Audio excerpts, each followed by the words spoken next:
Hey guys, I'm back. This is most likely my last video in Florida, one of my last videos in Florida, if not the last. A couple reasons I wanted to do one more video. I have some pre-recorded, by the way, so that I have stuff to upload, you know, as I'm on the road, as we're getting settled, you know, so there's not a big gap in the channel. As I talk to folks, there seems to be a bit of a misunderstanding out in the world, and I don't know how many people this would apply to, but, you know, every now and then, and it seems to be more and more often, people want to talk to me about the legality of different knives.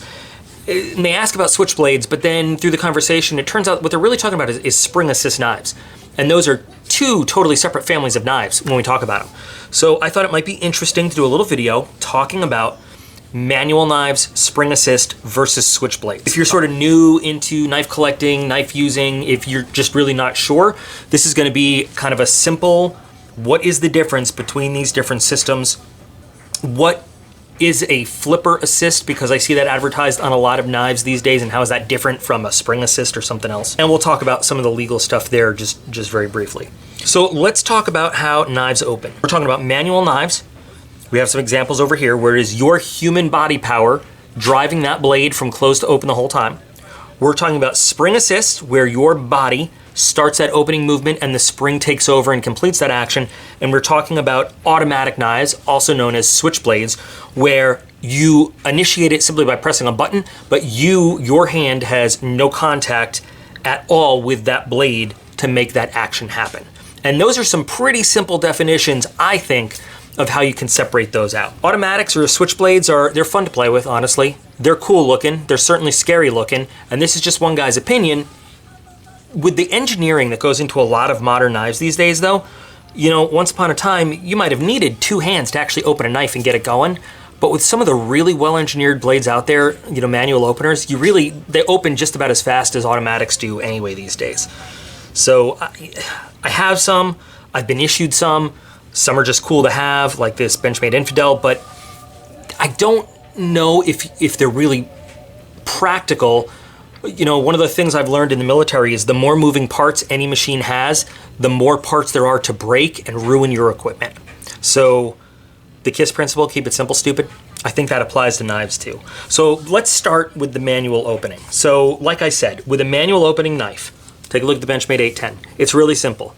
You are giving all that power to open that blade from start to finish, and it's that simple. Same thing, Spyderco Paramilitary 2. There's nothing that happens. You can start opening it, but you stop halfway, the blade stops halfway. You finish, it finishes. Okay, that is a manual opening knife right there. Now, sure, there are little tricks that you can do, right? Now, with the Benchmade Axis lock, you can do your flipping action, and that puts this possibly into another category of knives known as gravity knives. I'm not gonna touch that with a 10-foot pole right now. I'm not a lawyer, I don't wanna get into that. Gravity knives are a whole nother classification in some states that are illegal. I can tell you though that in New York City, for example, if a police officer searches you and finds a knife and can shake it open like that, you're going to jail. That's considered a gravity knife. The way the knife is intended to be used is that there's a thumb stud or a flipper or something else where your body has to make that blade open, whether it's with a thumb stud, with a thumb hole, whether there is a flipper that you have to do. I just like showing this one off because I love this Damascus reptilian blade. You know, it could be one of the older style lockbacks where you have to, you know, the little nail nick where you have to open it like so, but it's a manual opening knife. We all understand the concept now, right? I'm not gonna beat that dead horse. A spring assist is basically a manual knife that has a spring in it that carries that momentum once you get it going. They're usually harder to start because the spring is compressed, so it's got all that tension in there. But once you break that tension on the spring, it finishes the opening action on its own. This is a Kershaw compound. This is a $9 knife, and it is one of, swear, hand to God, one of the best spring assist knives I've ever owned.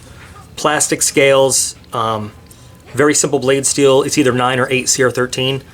I love this knife. And the very first custom work I ever did on a knife was done to a Kershaw compound. I'm gonna throw a link to that video down at the bottom in the description, just in case you want to check that out, because I'm kind of proud of it. That's what started my whole YouTube channel and everything.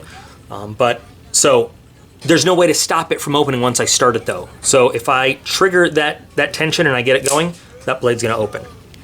This is a Kershaw Blur. This is a special Halloween edition from a few years ago. Same thing, right? Doesn't have a flipper, has thumb studs, but once I break that tension, it's gonna open.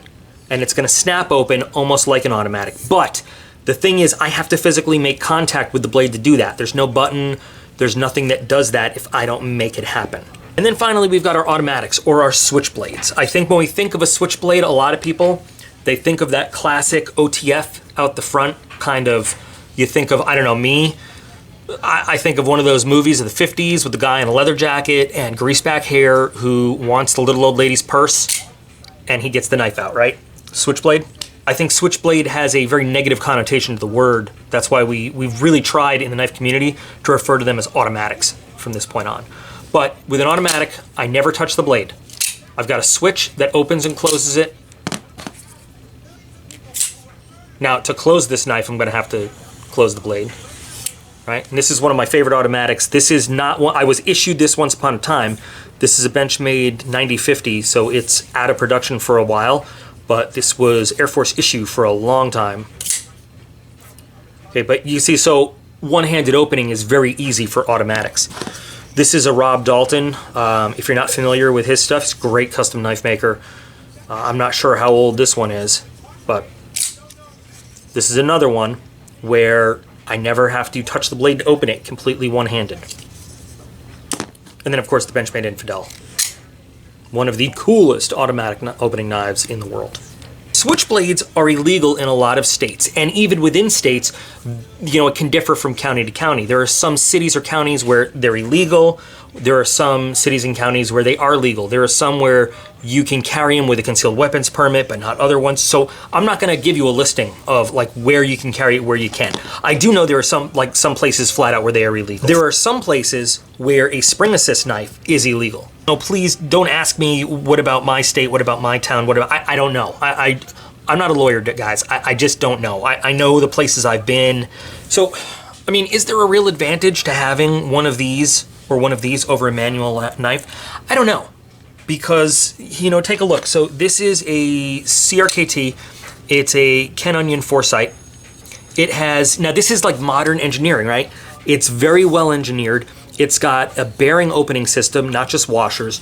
So in all reality, this thing opens as fast as one of these automatic ones does. Look, let's just watch the camera. This is the Benchmade 9050. This is the Foresight. Once upon a time, knives were not as smooth and made not as well as they are. And I'm sure that having a switchblade, if you needed a one-handed knife, if you were gonna be doing a job where you had to only have one hand available to open your knife, it really made sense and it was a tactical advantage. But these days, I mean, honestly, how much effort does that take that you would need a button opener instead of that? I'm not talking legal, I'm not talking, you know, fighting or anything. Even in a fight, if that's what it came down to, really. And this is probably, honestly, the least smooth opening of the ones I have arrayed here. Yes, you're gonna make a certain statement with this, but here's the Infidel, and here's the Spyderco. I mean, I almost feel like the Spyderco was a little bit faster. So I think, and again, just one guy's opinion, the Switchblade thing is a lot more of style over substance these days. I think spring assist really has a place to play, especially with larger knives. If you're gonna have a heavier blade, it might help you out a little bit. I think it's a cool feature. It's a selling point for a lot of companies. Kershaw really markets their Speed Safe system. They've got a very unique spring opening system called Speed Safe, and they put that into a lot of their knives. It's a really good system. I don't blame them. It's very effective. It's very lightweight. And unlike some of the other spring assist systems, you don't have to fight a big spring tension to close that knife up again. That's why I like it so much. That's why I'm showing two of their knives for the spring assist instead of some other brands. It's very easy. Some of the springs are really hard to fight against to close the knife, and it's actually not a one-handed process to be able to close that knife against the spring. Real Steel Thor, it's listed as, and Kubi Knives does this a lot too, when you look at the opening system, it says a flipper assisted knife. So it's not an assisted opening knife. What they're saying is you have the flipper to assist you in opening, which I don't be misled by that. It is still a manual opening knife because you can use thumb studs or you have the assistance of the flipper, but it's just another thing that some knife makers are starting to put on there. Instead of saying like, hey, it's a flipper opener, they like to say flipper assisted, because they know people are gonna see assisted, and what are they gonna think? They're gonna think spring assist. So it's kind of a way of marketing it as something without actually having to spend the money to put it in there. I am not against automatics. I think they're, like I said, they're cool, they're fun to have. But for me, just for my walking around purposes, everything I carry EDC-wise, sometimes it's a spring assist. 9 times out of 10, I'm gonna be carrying just a manual knife, because I don't think you really need anything more than that for the average purpose. Now, I would love to hear your guys' thoughts on it. I guess the final parting thought I'll put into this is, you know, if you're gonna be into this, I don't wanna call it a hobby, because I don't think knife collecting is a hobby. I don't think becoming proficient with using them and becoming knowledgeable is a hobby, but it's more of an activity. It's a passion for a lot of people, you know? But if you're gonna get into this, you gotta spend time understanding the different lock systems, the different blade styles, steel, like get into it. But just as important, you gotta know what is legal and what's not where you live, because you could just have dumb luck one day and not understand you're doing anything wrong, and you see one of these at a local store. Dude, the guy running the store wants to make money. He's not gonna give you like 10 kinds of warnings about buying this knife if he can make $200 off you selling you a Benchmade automatic. And then you just are in the wrong place at the wrong time, cop having a bad day, or whatever happens, and all of a sudden you're in handcuffs for carrying a concealed weapon. Anyway, I hope this answers some of the questions a lot of you guys have been asking me. Feel free to, you know, ask any more questions you have. If you think it's a cool question that the whole group can benefit from, send it to QuestionsForDocP@gmail.com, and we'll throw it into our next Q&A video, and that would be cool. But other than that, I honestly don't know when the next video will be uploaded. I have a bunch that are already uploaded and set to unlisted, and I will make them public as time goes on in case I can't make some new ones. Please do check out Patreon. Keep the comments coming though, because I'll just keep answering as many comments as I can in the meantime. But I'm gonna go get the rest of this house packed up. I appreciate you guys. You guys are awesome. Thanks for giving me the opportunity to answer questions like this, and I'll be back again real soon.